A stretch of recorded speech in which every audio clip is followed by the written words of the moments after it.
Oke guys, kembali lagi di channel gue, Kokoh Oji. Di sini gue bakal ngejelasin tentang data preprocessing. Ini tugas besar gue statistika, itu mengolah data ya. Nah, tapi di sini gue akan menjelaskan data preprocessing. Apa sih data preprocessing itu? Yaitu memproses apa ya? Itu kalau kita lihat dari Gemini aja lah. Data preprocessing ini adalah langkah yang krusial ya untuk machine learning, yaitu menyiapkan data mentah agar bisa dipahami, digunakan secara efektif oleh model machine learning. Nah, biasanya data mentah itu formatnya tidak ideal, bukan tidak ideal, maksudnya ideal untuk dianalisis. Maksudnya tidak ideal untuk langsung dianalisis. Nah, bisa jadinya tidak lengkap, format yang tidak konsisten, mengandung error. Nah, makanya di sini adanya proses praproses. Itu tujuannya untuk membersihkan, mengubah, dan menyiapkan data agar sesuai dengan kebutuhan analisa. Agar mudah, biar akurasinya itu tinggi lah. Paling jelasnya yang gue jelasin. Nah, di data pre-processing ini ada 5 proses ya, yaitu dropping variables, data scaling, missing value imputation, encoding categorical variables, dan juga ada balancing dataset. Nah, itu yang bakal gue jelasin satu persatu. Yang pertama yaitu dropping variables. Dari katanya dropping variables, drop itu berarti menjatuhkan, atau ya kata gampang itu menghilangkan lah, menghilangkan variabelnya. Di sini gue akan menghilangkan kolom-kolom yang menjadi masalah.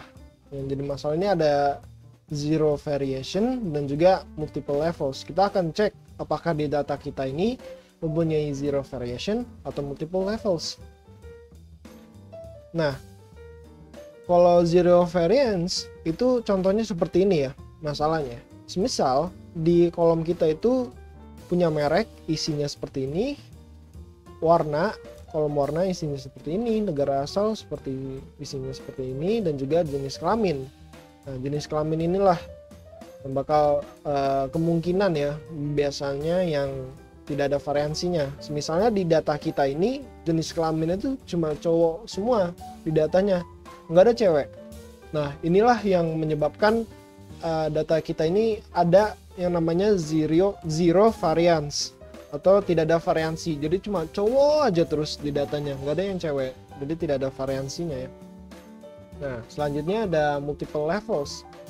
Kalau multiple levels ini contohnya seperti ini, ada kolom merek, mereknya itu banyak banget, dan warna, kolom warna isinya seperti ini, negara asal isinya kayak gini, sistem operasinya isinya kayak gini. Nah, kalau kebanyakan level itu maksudnya tuh kayak misalnya di kolom ini, di kolom merek ini mempunyai merek yang banyak kan ya, kayak Samsung, Apple, Xiaomi, Oppo, misalnya Vivo dan lain-lain, Realme gitu-gitu, itu kan kebanyakan ya. Nah, karena kebanyakan ini itu dapat menyebabkan model pembelajaran mesin menjadi kompleks dan sulit untuk diinterpretasikan. Nah, makanya ini kedua ini tidak ada variansi, kebanyakan level ini harus dihilangkan, makanya dipanggillah sintaks ini. Nah, di codingan ini gue sudah pakai. Nah, kita panggil menghilangkan zero variance, tapi ternyata tidak ada, berarti tanda-tanda yang bagus, berarti di data kita itu tidak ada zero variance, tidak ada variansi. Sebenarnya kita tuh bervariansi semua. Nah, sedangkan kalau yang multiple levels kita panggil itu tidak ada sama sekali, berarti kita jenisnya tuh tidak kebanyakan. Jadi tidak ada sama sekali yang mempunyai multiple level lah. Nah, selanjutnya ada df drop yang mempunyai kolom yang kesamaan. Nah, di sini kan kalau di data gua tuh marital status pernikahan dan hubungan itu mempunyai representasi kesamaan informasi. Dia kan sama kan ya, status perkawinan sama hubungan itu kan sama ya. Makanya salah satunya itu harus dihapus. di drop. Makanya kalau di codingan gue ini di dropnya itu salah satunya adalah relationship. Begitulah drop variables di data gue. Selanjutnya itu ada data scaling. Nah, di data scaling ini, nah kita ini menstandarisasi numerik variabel kita. Yang kalau sebentar gue jelasin.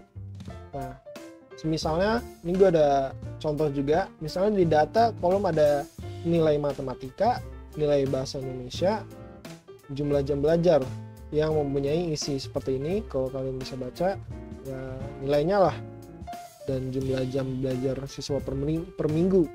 Nah, kalau kita lihat di dalam datanya, misalnya di nilai ujian matematika dan nilai ujian bahasa Indonesia itu mempunyai skala yang berbeda. Kayak kan biasanya 1 sampai 100 ya. Di data itu kayak ada banyak gitu kan. Ada 95, 93 bervariansi dan juga mempunyai level yang banyak gitu. Sama yang gue jelaskan seperti di atas ini. Nah, ini salah satu penyebab yang dapat nilai ujian matematika dan nilai ujian bahasa Indonesia itu menjadi sulit dibaca oleh machine learning kita, ngebuat akurasi kita tuh turun. Begitulah. Nah, itulah standarisasi numeric variables. Nah, saat kita panggil sintaksnya, terus kita cek numeriknya di dalam kolom ini, nah ini akan berubah. Yang awalnya kok kita bisa bandingkan ya, misalnya age, kita ambil aja contoh age yang sebelumnya 39, 50, 38, 53, 28 itu menjadi kayak 0, 0, min 0, 1, min 0. Nah itu menjadi lebih stabil lah, agar rata-rata kita menjadi 0 dan standar deviasi itu menjadi 1 jika dijumlahkan.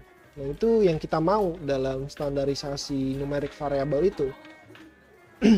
Memudahkan mesin learning kita. Nah, lanjut ya ke data imputasi. Data imputasi itu kalau kalian bisa baca ya, dari katanya aja udah imputasi, berarti menghilangkan. Nah, di sini adalah menghilangkan apakah ada kolom yang berisi di data-datanya itu ada yang kosong. Misalnya di sini ada yang kosong. Contohnya di data ini ada yang kosong gitu, nggak keisi. Nah, itu bakal kita cek lalu kita hapus. Tapi di sini di sintaksnya kita lihat dulu ada berapa sih yang kosong di setiap kolom. Nah, kita lihat ternyata tidak ada yang isinya kosong, itu terisi semua gitu. Nah, jadi tanda-tanda baik lah.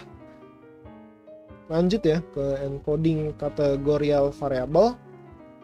Mungkin gue akan menjelaskan pelan-pelan, ini mungkin akan agak rumit ya gue jelasin. Hapus mana yang hapus? Semisal di dalam data kita ini mempunyai kolom yang bernama kelamin. Nah, di isi kelamin kan pasti ada cewek, gue kasih variabel C, dan juga laki, gue kasih variabel L. Nah, encoding ini akan mengubah, jadi yang awalnya 2 kayak gini kita bakal menjadi kebagi 2 ya, C sama L ini. Cewek yang mempunyai kolom yang sendiri, lelaki juga punya kolom sendiri. Misalnya ini, misalnya ada orang di sini, gue tambahin orang, terus di sini ada nama-nama lah. Nah, di sini kita bisa lihat apakah dia cewek atau lelaki. Kalau misalnya ini cewek berarti 0, lelakinya di sini berarti 1 sama 1 begitu. Kalau di sininya dia cewek, di sini kasih 1, lelakinya 0. Nah, tetapi kalau gimana ya? Dalam encoding untuk prediksi ya, agar akurasinya semakin tinggi, setiap kita encoding kita harus hapus salah satu kolom. Misalnya kita hapus kolom lelaki, ini kita harus hilangkan kolomnya, karena ya begitu cara membacanya mereka. machine learning. Misal kalau dia mempunyai dua kayak gini, dia bakal bingung, makanya harus dihilangkan salah satunya. Kalau dari cuma cewek doang kan udah bisa ketebak ya. Kalau misalnya ceweknya 0 ya berarti lelakinya 1 dong, berarti dia lelaki gitu. Kalau dia ceweknya nandain datanya 1, ya udah berarti dia bukan lelaki, begitu. Gue jelasin nih biar agar mudah, semoga kalian masuk ya. Nah sekarang selanjutnya adalah balancing dataset. Oh iya, nah ini sih contohnya nih. Nah sexmel, terus ada res Asian. Nah ini menjadi beda-beda lah, yang tadinya sebelum itu jadi satu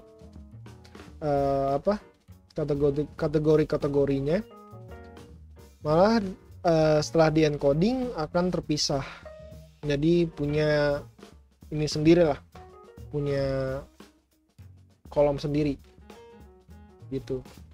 Nah, langsung jelasin balancing dataset, yaitu membalance dataset kita.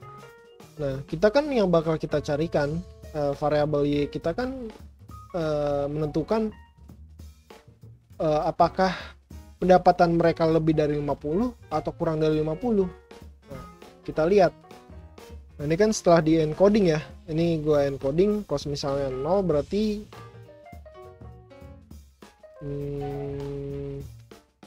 kalau misalnya dia 0 itu dia lebih dari 50, kalau misalnya ada 1 dia kurang dari 50. Kalau kita lihat, ini kok yang lebih dari 50 itu ada banyak dibandingkan dengan yang kurang dari 50.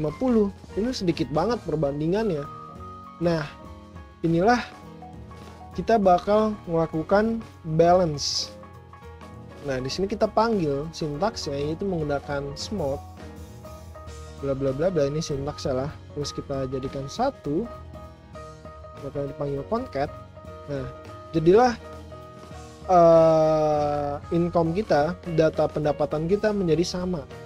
Yang lebih dari 50 itu adalah 2.400, dari sama lah 24.000 sekian, dan juga yang kurang dari 50 itu juga 24.000 sekian, jadi sama gitu.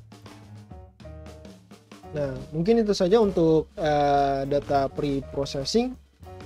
Sekian, terima kasih, semoga saja kalian mengerti dengan penjelasan saya. Assalamualaikum warahmatullahi wabarakatuh.